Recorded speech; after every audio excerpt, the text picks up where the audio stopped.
เหยียบย่ำพระสัตธรรมนั่นเองเหยียบย่ำพ่อแม่ที่แท้จริงนั่นเองด้วยความไม่รู้นั่นเอง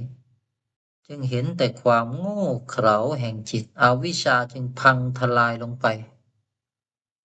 จิตทั้งหลายก็มาหลงแบบนี้เช่นกันกับเรานี่แหละเราจะทำยังไงให้เขาได้รู้จักพ่อแม่ที่แท้จริงจะทำยังไง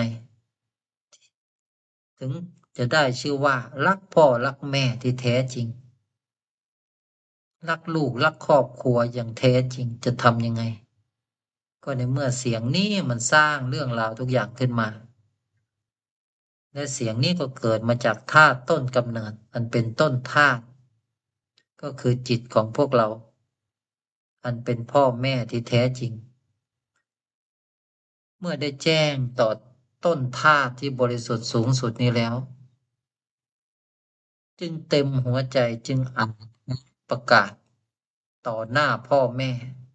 ต่อหน้าพุทธะทั้งหลายก็พุทธะนี่แหละคือพ่อแม่ที่แท้จริงต้นธาตุของพวกเราทั้งหลายนี่แหละคือพุทธะ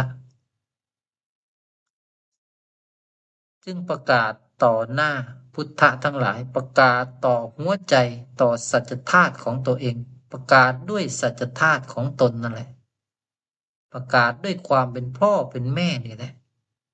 วันนับแต่นี้เราจะตอบแทนพ่อแม่ผู้เป็นต้นธาตุที่แท้จริงเรียกว่าเป็นจักรวาลธาตุเราจะตอบแทนพ่อแม่ด้วยการพาจิตทุกดวงพ้นจากวัฏฏะทั้งหมดจะประกาศธรรมอันเป็นอนัตตานี้ให้โลกได้เห็น